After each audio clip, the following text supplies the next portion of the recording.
Hi, everybody. Welcome back to Starfield Raw. This is episode number 42, and I am Joe the Widget, and I am joined by my fellow co-hosts, the man who, I don't know, didn't do much of anything but work, Mr. Rook. What's up, everybody? And that's not true.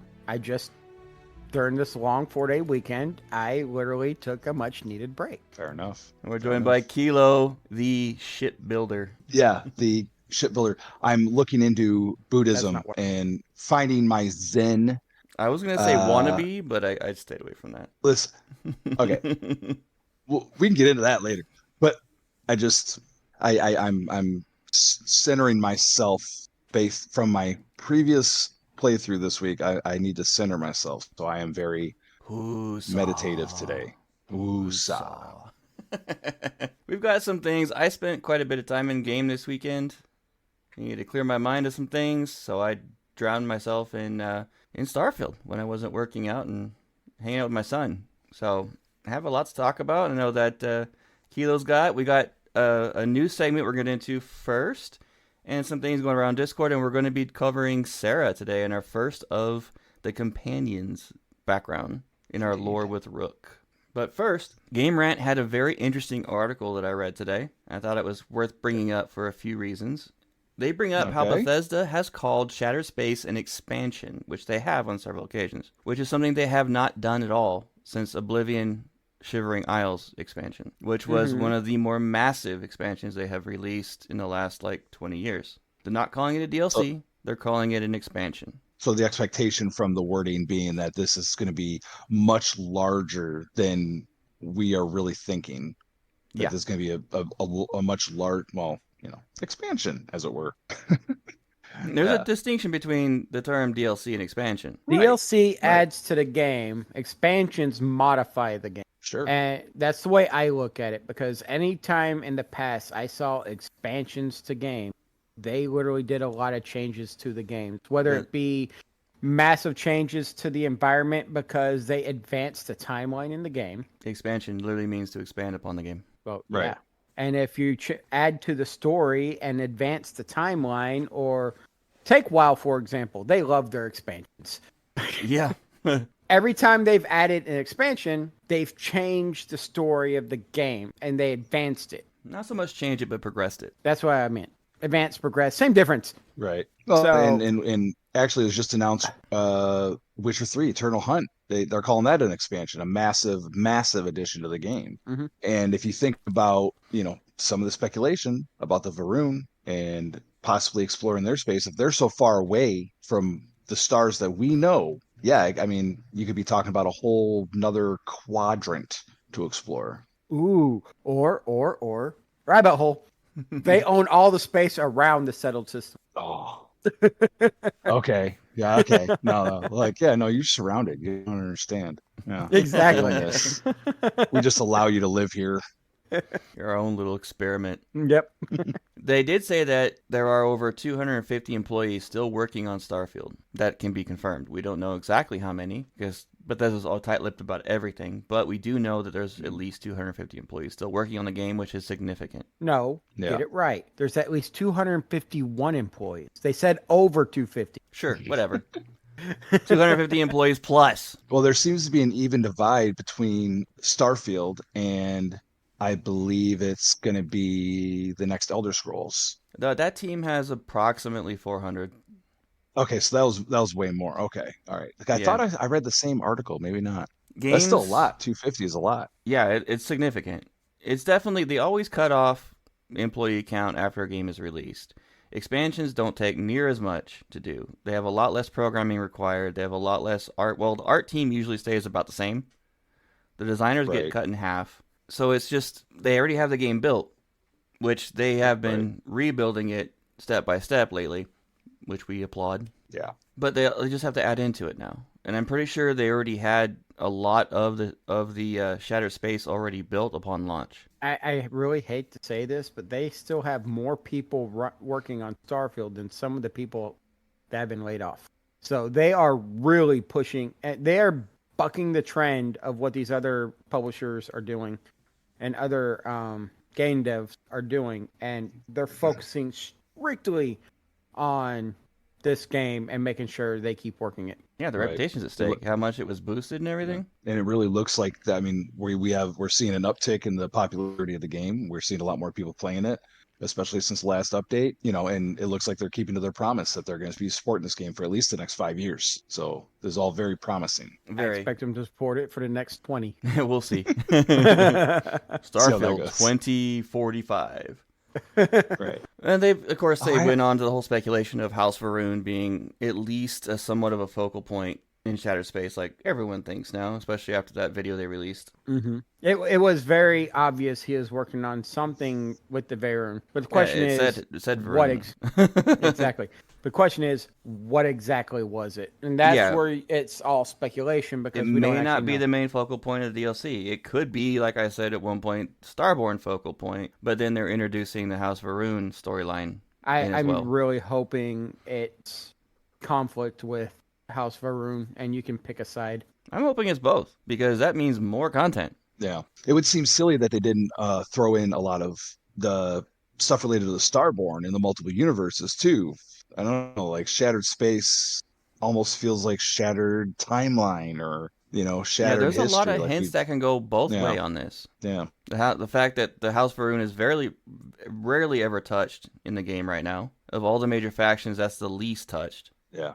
And the Starborn, we just got to basically the beginning of the story when you hit New Game Plus. Right.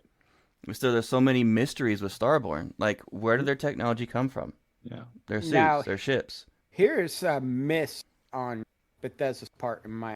We have New Game Plus. It would have been awesome if each New Game Plus they advanced the story of the Starborn, so you learn a bit more about them each time you go through the New Game Plus.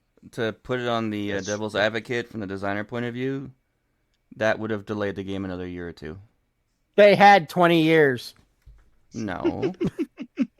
Oh, wait, they're working on it for 10, right? I think Rook's onto less. something, especially since, I know, I understand that, Bethesda is pretty well known for, not exactly including everything. We have all these different channels like Oxhorn and stuff that does all these deep dives for a reason, and they're popular for a reason. But if you're going to include the Starborn and start talking about alternate realities and things like that, okay, I want my alligator Loki. Where's that at? That's what I want to be talking about. I'm 100% sure, knowing Bethesda, that they have an expansion dedicated to both House Varun and the Starborn, advancing that story. May not be Shattered Space, but it could be the next one as well. Right, for sure. It very well could be Shattered Space, and the Varun are somehow tied to Starborn. It's possible. I mean, they own the story. It's wide open. Go for it. Mm-hmm. Oh man. Let's get now into my our gears are gameplay. turning. Yeah, I know, right? Let's do We that. could talk on about this all night. For sure. Let's get into our game, though. You wanna Let's start? get You wanna rolling. Yeah, sure, I'll go for it. I finished the Great Power Run again and again and again and again and again and again. I went into the New Game Plus 8, so my ninth universe. I took off Raise Enlightened because it's kind of broken right now with the whole way they have it set up, because the chest doesn't exist, and that's the only benefit of even getting one of the religions is to get that bonus chest. Right. It just doesn't work. At least not in my game, it has not worked. So I got rid of that, and I added kid stuff, just in case I came across the universe that I wanted to stay in and just play my game. So I'm curious about it. Sure. And I've been a fan of how dark the Starborn suits get as you go. The progression in that. Because I got to the... What is that? No, that's the next one. I forgot the name of the tier 8 one. But it had decent stats on it. I mean, bolstering, resource hauler, and mirrored is... Ugh. But it's enough to get me through the game, to go through everything, and get back into the power run. But before I talk about the power run anymore, I found a way to make it fun. Okay. Yeah, I figured this out, and I found a good reason to use Quantum Essence. Okay. Grab dash level rank 9, or even 8 or 7, is awesome. If you pop a Quantum Essence when you get out of your ship, and you start dashing, spamming it, you feel like a little Superman going through the air. You get there in a third of the time, and if you hit your boost pack and then start dashing like crazy, I like to see how long I can fly. In low gravity, I can make it all the way to the temple without hitting the ground. That's awesome. Nah. So that's now known as the Superman dash. Yeah. It's fun. I like it. I've been doing that every time now. I'll make sure I kill a Starborn afterward to get their Quantum Essence, and then just do it again. Do it again. It made it so much quicker and a lot more entertaining, dodging the obstacles of the world. And if you go, huh? No, I was just going to ask you. I don't want to interrupt you. You're You're good. kind of on a roll there, but I started doing the temples in my new game, but when I'm coming out of the temples, I'm not running into Starborn. Really, I run into Yeah, them all the time. Every Yeah, I single so do ran game I into I. do. him in my original. Towards Did the you end, I was running into him, but this did, NG, I haven't seen him yet. And that's a did new you game plus. kill That's every that's not single? the original run, right? Right. That's weird because That's on the what I was original wondering run they about. don't show up until after you get a certain point in the story, and then they start showing up. Right. Right. But every time now, even in the first ones I do, I have them showing up at the end. Hmm. I'll go stealth immediately, and I bought a hard target off of the vendor Nice. in New Atlantis. She sells a basic advanced Nice. hard target, so I've been picking that up every time now. It's a Okay. couple of pops, they're dead. What are you doing, Rook? Nice. Sunburn where my watch sits. Oh, yeah. Ouch. But yeah, that's the best way to do it, guys. If you until vehicles come out, get that grab dash on. Get quantum essence. Heck yeah. You won't run out. You can just spam the crap out of that thing. Well, on New Game Plus 8, Sarah gave me actually a decent starting weapon. It was a Scout's Advanced Varun Inflictor. 112 damage. That thing was beastly. But every time I do New Game Plus, she's been giving me energy weapons every time now. I'm ballistic. Is that because she's energy weapons? Maybe. It's time for I've- you to adjust. No. I am set in my ways of awesomeness. I do have a couple points put into laser and energy just to, get a little bonus to it. My combat tree is way more filled out than anything. Now, in New Game Plus 8, I failed to persuade the hunter for the first time in like 7 So New what Game happened? Pluses. I fought Yeah, him. what happened? He kicked Who my won? butt the first time. Royally. I had to be very careful the second time. It took me, 10, 15 minutes to kill him through all the jumps and everything. Oh, wow. But his legendary weapon at the end, pretty useful. He drops the same If you thing could- every time. If you could keep it, that'd be great. Yeah, the Well- one you get right before you go through Unity, like, I look at That's a bummer. the buried temple as like a halfway point for me. Because Okay. you do the first set, and then you got to talk to Sarah. She'll give you more of the artifacts. This is assuming you skip story. right. And then that goes for the other quarter of that first half. Then you got to go to the buried temple. You go through that. You get the rest of the artifacts at the end of that. Don't build your armillary. That stupid thing I can't Armillary? ever pronounce. Yeah, Armillary? yeah, that thing. Artillery. You don't build Armillary? it, and you start doing your power run, which is almost exactly the last half of everything. So that's buried temple is my halfway point when I'm doing these runs. Armillary. Got you. Yes, whatever. Armillary. Armillary. There, you said it. I went into New Game Plus 9, and no, normal again. I was so hopeful. Damn. I had to make a big choice. I got the Vetus suit, which is pretty dang cool. It's the second to last suit you get, because the last one's a Venator, I think. It's Venator. Venator. I don't like that Venator. cloth they put on them though. They look too caveman-y, like they're a hobo Oh. from space. Well, technically, they are space hobos. Not technically. I mean, you can go there. But it's been fun because I've got my first and now my 7th rank 10 powers. Hell yeah. Seeing that X next to him, awesome sauce. But I'm going to have to do at least 4 more before I get every power rank 10 because of the issues with didn't know how to get all the powers in the beginning. Right. If you want to know, there's an episode somewhere back there that I talk about it. Just don't build the armillary. That thing. So I'm going to do this. I'm doing my last power run. I'm going to get through it all. I'm halfway.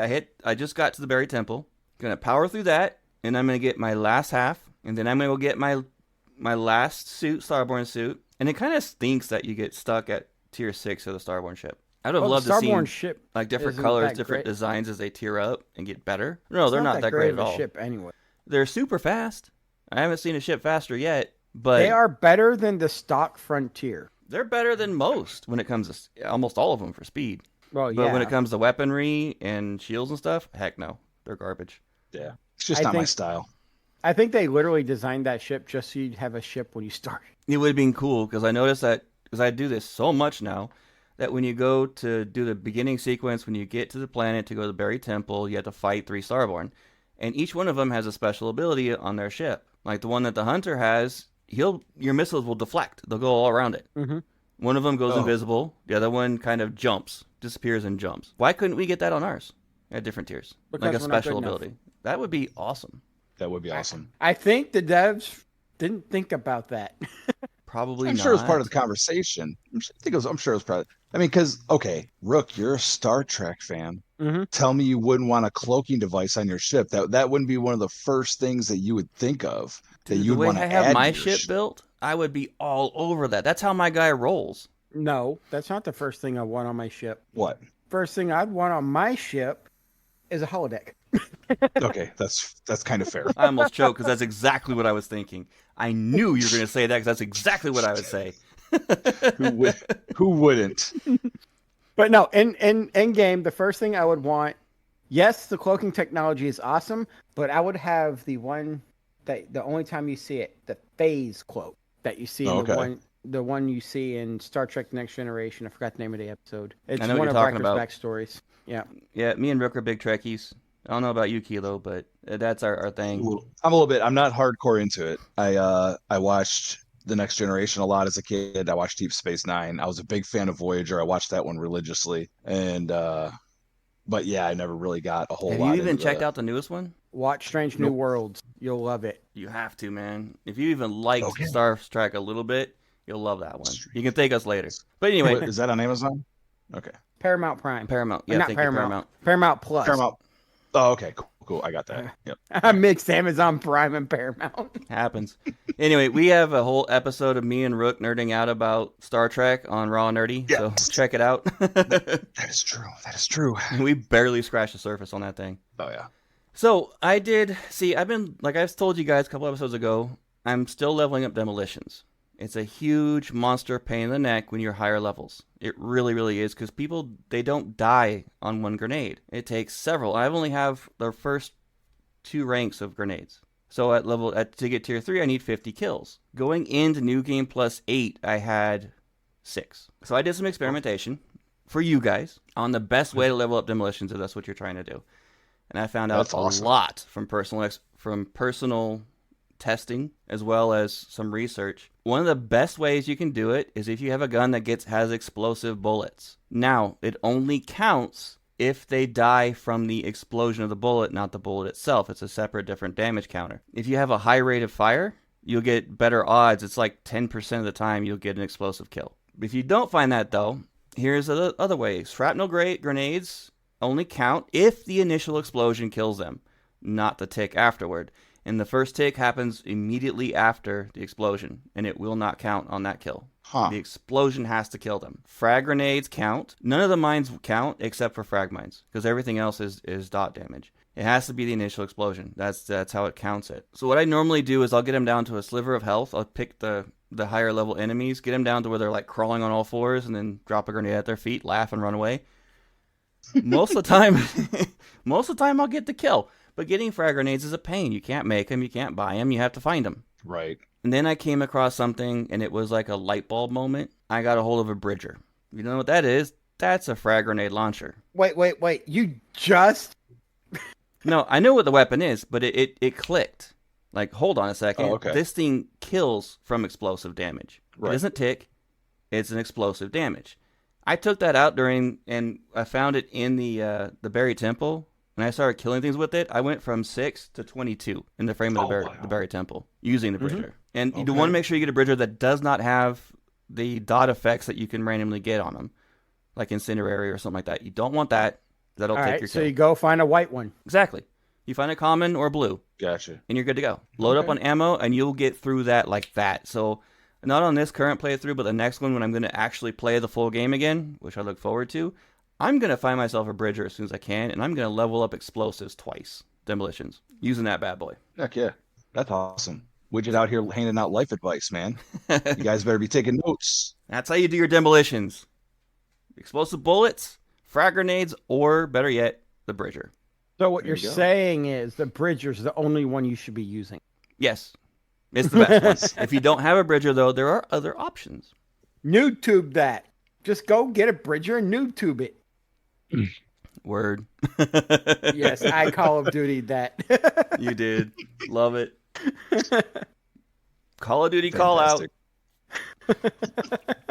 So yeah, I'm gonna finish up the. I wanted to play tonight, but I may not have time. But I'm gonna finish up this weekend, getting past the Berry Temple, finish my power run. I'm gonna save before I go into the Unity, and I'm gonna reload until I get a freaking universe I want, and then I'm gonna play the crap out of it. It's what, a 15% chance, and with your luck, 15%. it's a 3% chance. No, it's a 0.5%. No, it's a 3%. Like statistically speaking, you should have already run into one. I'm the only person in history that's rolled a d20 and got a -1. Pretty much. No. I'm pretty sure Will Wheaton's done that too. Him and I are bad luck brothers. Remind me to tell you guys how I got banned by Will Wheaton from his Twitter. Yeah, I'm gonna have to hear that story, but at a different time. Different time. On a different show. Right? Right. We have to pull Kilo over here on the Raw Nerdy one more of these nights. Oh yeah. Sounds good. All right, dude. So what have you been up to? What's been going on in your world of Starfield? Yeah. Well, okay. So I had started this New Game Plus, and I was committed to being a pirate. Arrgh. Yeah. Okay. And then I started like talking to some people, and I started thinking about it, and different circumstances that can happen. I'm like, maybe I wait on being a pirate. I decided, okay, I'm not going to be a pirate. I decided midway through the Crimson Fleet quest line that I was gonna, all right, I'm siding with UC. And then I got to Genodyne, the Genodyne mission, where you have to break into their offices and sneak around and things like that. Well, things didn't work out, and security spotted me, and you hear a bunch of them yelling. Amateur. I threw up. I know, I'm horrible. I sent star stuff, and I decided every problem is a nail, and I just started blasting my way through the place. I'm like, I didn't have the patience. I could have restarted. I didn't know, whatever. Pop. And I'm like, all right, I won't shoot civilians. I'll just make sure it's like the security guys when they're coming after me. And then, a couple of civilians got a little big for their britches and, kind of chested up and started swinging on me. And I'd give them a rifle butt, trying to knock them back. And then they come back. I just popped them. So several security guards and a couple of unfortunate civilians did lose their life. And That's very piratey. Gentleman, super piratey. The SysDef guy on the Vigilance was not a big fan of my decision making in that time. And I'm sitting there, and I don't know if it was just the mood I was in, but he's just like tearing me a new butthole. And I'm just like, you know what? Yeah, sure. I'll bring you Crix's Legacy. No problem. And I go back to Delgado. I'm like, hey, look, this is what's going on. Like, we are going to smoke this guy. And honestly, the experience for what it was, like, even though I kind of went off the rails there, a couple of things. The experience for what it reminded me of siding with the Stormcloaks in Skyrim, because when I sided with the Stormcloaks, I felt way better about it than when I sided with the Imperials, just for the way that everything played out. And it's the same thing here. I did the UC last playthrough, and I'm like, all right, yeah, that's cool. But like for some reason, it felt better to be bad. And I was much happier with that result. Was this your first time doing it that way? Yeah, I did. Okay, UC cool. last time I did, Crimson Fleet this time. And it's worth noting that I did have Sarah and Sam and Barrett and Andrasia on my ship for everything post Crix, like from the point you make that jump and you decide, from the lightning system, when you make that jump from that all the way through the end of that that quest line, I had all of them on my ship, and not one of them had anything to say. I was gonna say the only thing that popped up was Sarah Morgan didn't like that. No. Ironically, no. And that's what I'm saying. Like, I was like, okay, I was expecting, I'm like, all right, I probably shouldn't do this. I'm going to catch a bunch of flack from these guys. No one said nothing. And when it was done and over with, it was like, nothing happened. Like, we just kind of swept it under the rug. That's odd. Yeah. I thought that was weird. So, okay. So I get done with that. And obviously that's one of the biggest pulls in the game is completing the Crimson quest line. You get a lot of credits for that. And I decided I wanted to build a big new ship. And I saw a ship a while ago that I really wanted to try. And I believe it's called the Enforcer. It's from Eve Online. Mm-hmm. It's a very like kind of triangular hawk-like, kind of design. A very cool looking design. So I spent about 5 hours trying to like get all the habs to line up. I had like the mess hall and I had the brig and I had the cargo hold and I had the infirmary and I had like 4 living quarters. Like I kind of went all out on it. And I'm like, all right, cool. I finally had everything set. I didn't have anything. I didn't put any of the structural or decorations on it. I had my habs in place. I made it functional. I'm like, all right. I pulled out and I went into the ship to actually take a look at it first person. And it was like a fun house. I spent so much time and there's like ladders everywhere and the doors are going different directions. You have to make like 8 turns and like 3 of them are vertical to get from the docking, I don't know, to the cockpit. So I asked on Discord.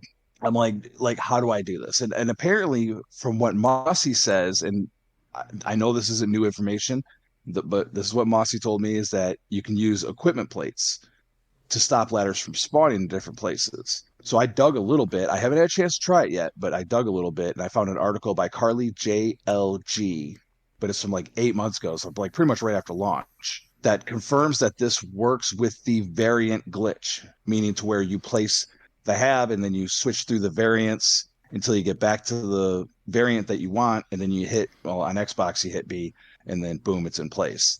So apparently that's how it's supposed to work. I have not personally confirmed it, but I'm definitely going to give Yeah, it a try. I refuse to do any kind of glitching or anything like that with my ship builds. Oh, it's so fun though. See, if you went over to Starfield Shipyard, No Mods, No Salt over on Facebook, you could see the potential firsthand of all the different glitching that you could do and how much it opened. Like honestly, okay, I'm talking a little bit, but like the way that it just kind of adds variety to what you can make is amazing. And all the guys over there on my Facebook group are a testament to that. Some of the stuff these guys come up with are amazing. But yeah, my plan moving forward is I'm going to try to marry Andrasia and Sarah both, and I'm going to fly At the around same and time. I want to find a real cool at the same time. Yes, you have to do Andrasia first from what I read. And I want to have a actually, you know what? Can we ask a question of the Discord? Do it. Could we possibly, yes, beckon to our lovely fans? Here's the question, and I want to see this on Discord. Maybe we can touch on this next week. What is your favorite location for an outpost? Give me the planet, the number in the letter or whatever applies, and maybe even add some pictures because we got some great pictures this week. Who's that one guy? Tiki, Dr. Tiki, Mr. Tiki? Yeah, Dr. He Tiki. pulls some really, yeah, he pulls some. I mean, we got some great stuff in exploration photos only. I talked to him a lot in Um, Discord. He's a really, really good guy. yeah, he seems really cool. So we got a lot of great people. So if you're not on Discord and you're listening to this, you should be on Discord. Mr. Howard, that means you too. Okay, like join the common folk. Discord.gg/raw podcast. Man, I can't talk. You almost had it. But yeah, that's pretty much it for my playthrough. That's what I got this week. And as you were talking, I was getting so much more excited to finally start playing the full game again. And my next one, I swear, I'm gonna do everything that's gonna count towards the end. I'm gonna do all 4 faction quests. The main story, I'm gonna side with whoever. I'm gonna do everything that I know that affects it to try to fill up the Unity as much as possible. I have not done that yet, and I can't wait to do that. Oh, dude, absolutely. I want a whole thing, panorama view of everybody in Unity. That'd be amazing. And the thing is like I was just reading an article. I wish I could name exactly what it was, but I did see an article earlier today. Someone playing Skyrim just found something. Skyrim's been out for like 13 years, 14 years. And this game, especially if we're talking about expansion for Shattered Space, I bet we'll still be talking about 10, 15 years from now. And they've probably hid things in this game that we haven't found. Oh, I On guarantee some it. obscure moon and Yeah. all that. Right, absolutely. All right. So before we get into around the Discord and our lore, I have a question I want to ask you guys. It's another one of those speculation things we like to do periodically. Okay. But if they added a tier 5 to the skill trees, what skills would you like to see there? Well, I know right off the bat what I would pick. I would definitely want to see a tier 5 for. I mean, I guess I went a little specific on this, but I want to see a tier 5 for ship design and piloting or some equivalent so that we could get space stations from the advanced ship design and from the advanced piloting, we could pilot By class M ships by like tier the 5, I mean Vigilance. like a new skill in the bottom of the tree. Right. Yeah. Yeah. Okay. Yeah, I didn't understand the assignment. Go ahead. So I agree with that. For what is it? Shipbuilding trait. Technical, right? Yeah. I mean the actual shipbuilding Oh, yeah. thing. Yeah, under technical though, technical or science, or instead of doing a tier five single tree, tier five double trees, where it overlaps both tier fours for two different skills. Oh, like kind of Because merges two fours to come up with something yeah, new? because then you Okay. can actually science and technical, boom, station or larger ships, There you go. stuff Oh, I like that. see. So a bridge between two of them. Yeah, Right. That would be interesting. Having because then it a would still second layer of another of like, see, we have what, 4 trees? yeah. So we could do like 2 that would blend from combat physical, and then 1 from science and Right, technical. science and technical you could blend together. Physical and combat, which are usually tied together, can be tied together, and then you can build more layers of the tier that way. Okay. See, that's a little bit of a nod to like the Mass Effect franchise when you started getting into the higher tiers of the different specialties that you could take, See, I have a like feeling. Soldier and I brought this Vanguard and question all up that. because I have a big feeling that when they release Shattered Space or another expansion down the road, that they're going to be adding to the skill tree. That would be excellent. Call it a hunch, but they did say at one point in the early interviews that they had plans for more skills than what they put in the game. Yeah. I would like to see something in physical be, I would say, like ninja. Tier 5, but gives you massive bonuses to bladed and unarmed fighting and gives you the ability to throw any bladed weapon you have on you. And you can retrieve it from their corpse when you do 10 times the base damage. That'd be awesome. Let me see here. Okay. And it would stack with I know. martial arts and concealment. Yeah. And I know that's something that I think that was something that Anna Elizabeth was talking about too. In what we were looking for in future updates is an improvement, any kind of improvement to the unarmed slash melee skills, which Ninja would obviously cover that. It's the first thing I thought about when I was thinking about the physical tree. I was super busy at work, but I was still thinking about this. And it made sense because that's the one part that's lacking. Right. Yeah, absolutely. Let me see here, for social, I was thinking of something, the name could be, the name's just tentative, hot stuff. And it gives you the ability to romance other companions other than the main story companions. You mean like a Black Widow situation, like from Yeah, Fallout? something like that, yeah. Sure. Combat, dual wield, come on. Tier 5 dual wield. Mm-hmm.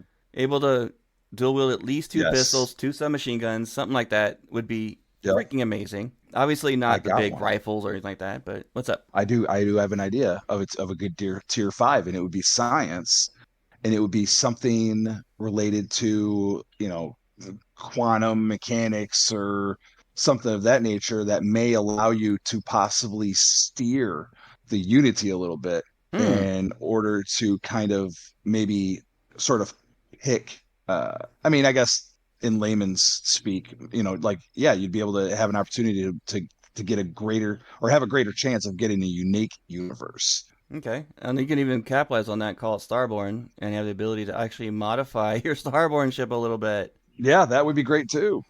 But that All could that also go in tech. space, no bed. My idea for science was animal taming. Be able to That'd be cool. tame an actual companion with you. Mm-hmm. And just put different traits based on the whatever creature you find, depending on the type of creature. For tech, I was thinking something along the lines of flying. Able to turn your pack into a full flying pack, so you constant boost. Yeah, that'd be awesome. Or equipped a wing pack, so you hit your boost, you glide for forever. Something like that would be pretty cool. But That would be awesome. I was kind of having a hard time figuring out what would be good for tech. Yeah. I don't know. It had to be something though with spaceships. I mean, that's got to be a big thing. Clearly. I like the idea of a Class M. They have to redesign a lot of the Yeah. game though for landing pads and stuff like that, but it'd be cool. Well, I was just thinking with the Class M, you wouldn't even have to necessarily re-gear the landing pads. If you have a Class M ship, then when you want to land, then you're taking down a smaller craft like a drop ship or I was something. just thinking that, yeah. Yeah, like something like that. That'd be a lot easier to do that way. I mean, they're already putting buggies in the. I mean, those are presumably going to be coming out of our ship, so I don't think that's much of a stretch. That'd be pretty easy. Yeah. And you can even actually design your dropship a little bit, Yeah, at least in the look. That'd be cool. that'd be Oh, awesome. that's something we could do for tech. The ability to modify the look of your suit. That'd Yes. be fun. Damn it. Stop making it look like a big bulky thing. Wait. What about Tier 5 social? You can actually get your crew members and your hired hands to run your other ships for you in your fleet Yeah, that's and something make we've talked money, about. Yeah, that'd be right? We're amazing. talking about commerce and social. Sorry. Yeah. Sorry, you're talking about too much common sense here. I'm going to have to veto this. It ties into the whole space station theory where you I can have your apologize. multiple ships docked. You can see all of Right, them. exactly. Yeah, there's so much that can be done with this game. It's not even funny. And there's no Yeah. doubt in my mind that Bethesda can do it. Yeah. We'll see what they come up with, huh? Yeah. I personally know how hard it is to design a game, but they've Yeah. put in enough into the game to where it wouldn't be a stretch to do it because they already have the foundations built. Right. Absolutely. So we're Yeah, going to get I'm into so- Around Discord, unless you guys have any further thoughts on that. Nope. All I right. just So like how we just plainly go, nope. Nope. what's this about Buzzkey's awesome outpost locations? Yeah, well, it's what kind of inspired me to ask about the outpost in the Discord. If you go over to, did he put it in-game photos? He found this awesome lake with these two islands in the middle of it Oh yeah, on I one saw of that. Akila's moons, and it just looks amazing. We like Yep. doing Around the Discord a lot. I think it was a great segment to add into the show because you guys add Yeah. so much to what goes into our show to begin with. We read and often mostly just read, but I try to reply when I can. I see everything that goes through. I'll spend my morning, get my cup of coffee, go through Discord. That's my routine after the gym. And some of us have real jobs where we can't get onto Discord right away, but we do check it out throughout the day and write down notes about what we want to talk about. And Yeah, and some of one us of are these truck days, drivers who sit around half the day and have yeah, time there you to go. scroll on the phones. One of these days, Rook will actually get on the voice channels. You guys can talk to him. I have been on the Ooh. voice channel. I stopped going because nobody was ever on.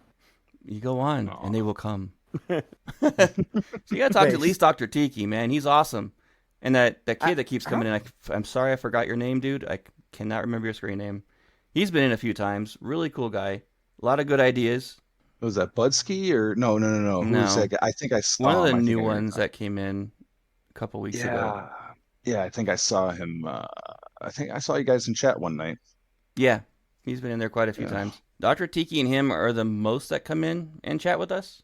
They're always fun. Is there anything else you want to add before I get into the question I asked today? Yes, the only thing I want to add about around Discord is that I have a Venus Valkyrie sighting in Nerdy. Yep. Oh yeah, I'm actually, Hello. that's the reason why I'm being so quiet is she says hi to everybody out there in Raw Podcast Land. Aw, I know she's Venus, got a lot we miss going on. you. We Yeah. miss you, Venus.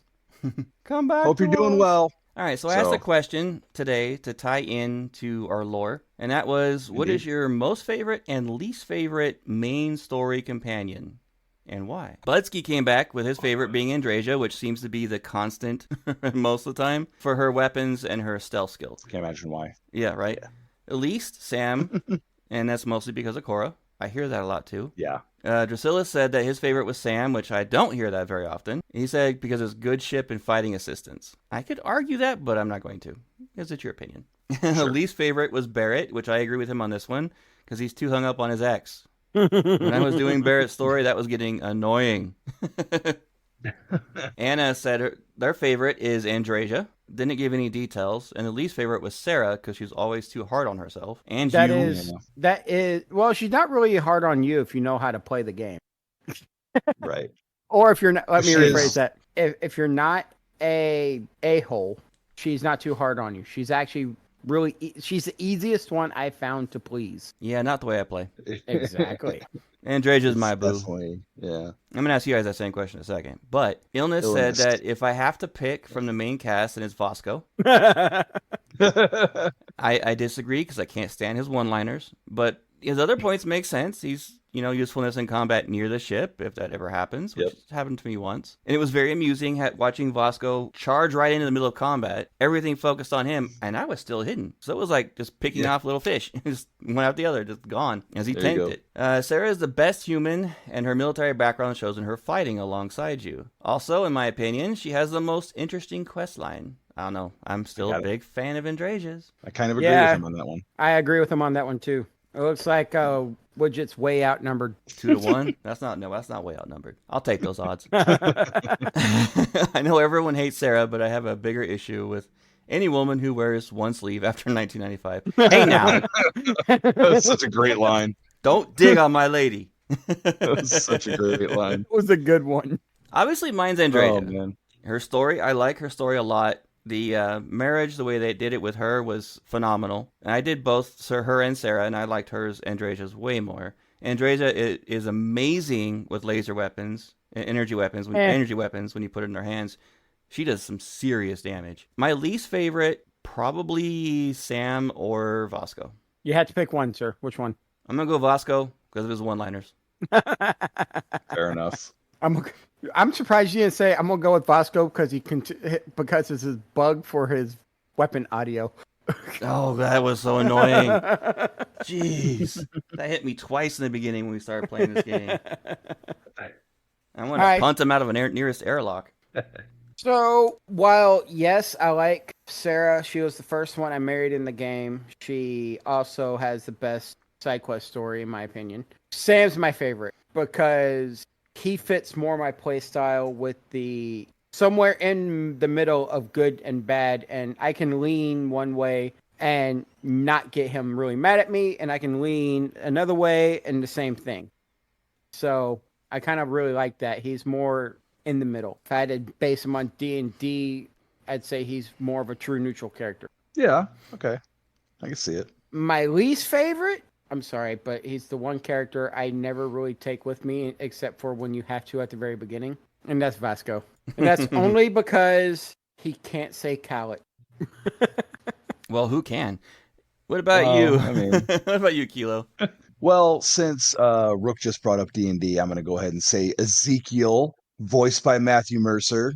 But seriously, no. Story. I know he is, but I found out, I was a big McCready fan in Fallout 4 too. My favorite is Andreja, and it's not so mechanical. I mean, I love Andreja. I'll listen to her talk all day. I think her voice actress is amazing. Absolutely did fantastic. And I also agree. I love the wedding with Andreja. It was I would love to get any one of the 4 main story character voice actors on this show. That'd be amazing. I should reach out to Matt because I know him in person. I don't know if I still have his contact information, but I need to try to reach out to them. But anyway, they have an email address. That would be amazing. Okay. We got to save that for off the air because we'll do that I'm a Midwesterner. I was going to fangirl for a second there. Okay, so oh my god, dude. I'm in love with the man. But no, yeah. So the one of the main points that I like about having Andreja around is that she gives you money. Like when the other companions, like Sarah will give you like twigs and grass and stuff. And Barrett, the first time Barrett, he's like, I really think you should have this. This is yours now. Go ahead. And it was a freaking meatloaf. And I was like, what about that? Drove me so crazy. But he's my second just because I love his comments about he makes the game so much more entertaining, especially when you're doing a lot of exploring or going through enemy base and stuff like that. Bear's great.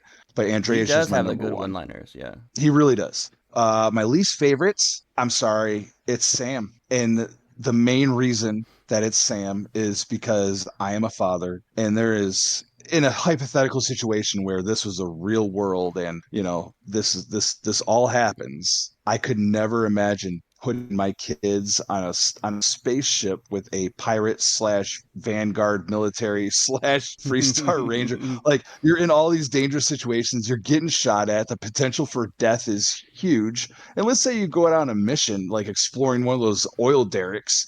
you never come back, and your kid's left to starve on the like. It's just so grossly irresponsible from a real world practical standpoint to have your kid in a situation like that. It drives me nuts. Plus, She their won't shut up. conversations tend to exactly their conversations overshadow everything. Like I can't hear anything. Conversations with other ships, nothing like that. It's just them talking about, oh, you read me tonight, or did you clean your room? Like it drives me nuts. Yeah. Yeah, I think a lot of people feel the same way about that. But I did find out recently that with the new update, you can now give Cora books, which is kind of cool. Oh, I didn't know that. Because she's always asking for books. Yeah. She's like, oh, you got any books for me? And then you can actually give her books and she'll make a comment about it and stuff. Nice. Oh, that's cool. Well, Yep. guys, you got 7 minutes. Let's hear about Sarah Morgan. Oh God, we got 7 minutes of deep dive. One of the best storyline art. Oh no, this one will be And longer. go. Sorry. All right, first things first. Before we talk about Sarah Morgan's backstory in memoriam, I was reading Game Rant, and I found this interesting article. It's 5 things you probably didn't know about Sarah. And let's see, she has a relationship with alcohol, like any vet does. Nope. I'm good. Her parents are atheists, although they try saying they're universal. She's a lawful good companion. That's why, and I love the statement under this. Sarah is as straight edge as a Bethesda companion has ever been. The next one is what we'll hit on in a few, is she was a ship navigator in the Colony War. Everybody that's used her backstory Knows that will well. know. Based on piecing together a few dates, you can find out she's somewhere in her 40s. She's a pretty good looker for in her 40s. So this is a little secret that I kind of, really quick, that I shared in Discord once, is there was a moment where she was leaning over a table in my ship and I took a picture. A nice close-up picture. No. So now it's Oh, in my my. rotation of my screensaver. Loading screens. Love it. That's great. So as No everybody, judgment here. so with Sarah, as everybody knows, she did serve in the UC Navy. She wasn't Vanguard; she was real Navy as a navigator. When they created the Corps, she joined the Navigator Corps, where she actually became a CO pretty much. That's where she lost the people under her first command. The ship was called the Dauntless. Dauntless went down on Cassiopeia 1, where she and anybody surviving was stranded after the battle. It's a very heartfelt story, written really well. You go through and start her quest line, and you visit her crash site. When I was visiting that crash site, the only thing I noticed while I was visiting it was I could feel the emotion that they were putting through the game when I was visiting that crash site. It was well designed. The ambiance and the sounds and stuff were perfect for that situation. They nailed it. They really did. Yeah. And realizing how much she had to survive off of, it was like, whoa. Because the things you got to kill to get to her campsite. A survivor. I'm not gonna give up. Because those rock things are a menace, and she survived. No, I didn't kill one of them. I got slaughtered 3 times, and then I just started running everywhere. I made it my mission to take him down. I got 2. After the first one killed me, I did too. So you visit her campsite, you make it to a site full of all of the electronics gear and a satellite with a power cell, and then more of those god-awful rock things. And then you continue on, get the logs from the Dauntless wreck, which surprisingly was smaller than I was expecting. But for a navigation ship that's plotting, yeah, it makes sense. It's more of a scout ship. Right. Yeah. You go from there, you go to the shuttle crash site, and then you make your way eventually through plants, find the graves and stuff. And that was another sombering scene, seeing the grave site. What made it really worse is a couple of those grave sites were buried by a single girl. Yep. Yeah. Yeah, that was rough, knowing that she was the one that had to bury them. I just found it really hard. And then Living out there all alone, no idea what the greater universe holds. Yeah, the whole conversation with her is extremely sobering. It is. And then seeing Sarah's reaction to it is also extremely sobering. But yeah, I loved it. You find the gene tags, you go up and place them.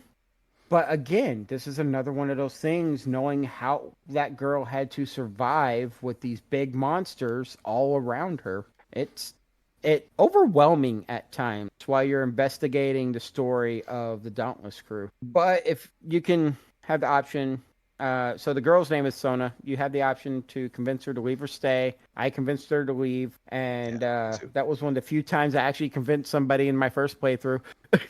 And we took her. You can return to New Atlantis, let them know, and actually give proper goodbyes and give proper closure to the crew of the Dauntless. Yeah. Now, there's a little bit more that goes into it, but you start to see why Sarah is the way she is with how that backstory was written. It's hard to explain, but talking about it is wetting up my eyes a little bit, sir. That must be a rock-hearted person, because I didn't care. Just kidding. Kilo, you got anything to add to this? Yeah, the whole conversation, the whole exchange between Sarah and her old CO, and this is kind of what we were talking about last week. Well, we're three grown guys. We need to pull it together here. Oh, I'm fine. You guys, come on, snap out of it. It does. It explains so much. It's so heartfelt, and I do think it's one of the best written quest lines, personal quest lines of the main four. If you give it a shot, if you give it a chance, dive into it. I personally don't. This is one of those things I don't want to spoil for people, even though the game's been out for a minute. I think it's something that people need to experience and really allow yourself to kind of be open to the storyline. It's pretty incredible, and I think we picked a good one to start with this new segment. Yes, I think so too. For sure. It's a great story. Her backstory, we're not going to go into extreme detail about all the conversations, but her old CO reminds me of a typical CO. Yeah. In the way he talks. At first, he doesn't want to let you go. Then you convince him and all that good stuff. Yeah. But you can also tell he's a CO that while he doesn't want to let you go, he understands that he wants to let you go. Yeah, he kind of reminded me of my my company LT in the Marine Corps. Yeah, the very similar personalities. I'm like, oh wow, it was well done. Very well done. It is. And I've done 3 of the backstories, so this is my favorite one by far so far. Joe, you got any input? It was good. It's not my favorite, but it was good. They tried to pull on the heartstrings and they did a good job with it. You just don't have a heart, so therefore they couldn't pull on it. Right. There was a point in Andrasia's, and I'm kind of a soft spot for her, but in her story that it pulled a little bit. No, I agree with that too. But we'll go over that another week. Can't wait for that one. Yes. But yes, if you want a really good veteran story about PTSD and how they're dealing with it, and survivor's guilt, and survivor's guilt and battling your demons, then this is a very good one too. That's a very good one. Sarah Morgan liked that. Sarah Morgan did like that. Words you don't see too often. I see it all the time. I don't know what your problem is. We're talking about the majority of players here. Right. You're kind of in the minority, Rook, on most of your playing. Well, yeah, let's see. I prefer exploration over everything. The only reason why I did Crimson Fleet was because I was tired of y'all complaining I haven't done it. Come on, man. You've been on the show for how long now? You got to get experience. I was proud to finally get boots on the ground. I didn't realize I was even close. Yeah, it takes a bit. Yeah, there is a lot to this game. Quite a bit. Hopefully we'll get a little more. We got that Discord. Hopefully that Discord gives us some planets to check out. I am willing to go check out some planets if they're highly recommended. I'm not a big explorer. I prefer blowing everything up from a distance. But of course you do. Yeah, I mean, I like to see how surgically I can be about it. I know this isn't the kind of deep dive people wanted, but I don't want to really go into all the minutia of her backstory because that would take me playing it like 3 or 4 times just to make sure I understand it all. Well, we only have so much show that we... I know. He said I had 7 minutes, so blame it on Joe. And we're past 11. I know. Blame the producer. It's all good. Individual one, I'll try to give you more time on the next ones. Oh, yeah. When it's not the best story. Companion story. Timing, man. It's timing. We had some fun tonight. That's all I'm saying. We did. I'm not complaining. We did, as always. But I promise that I will be touching bases on Sarah's background again when I actually run through it and can keep better notes. Yeah.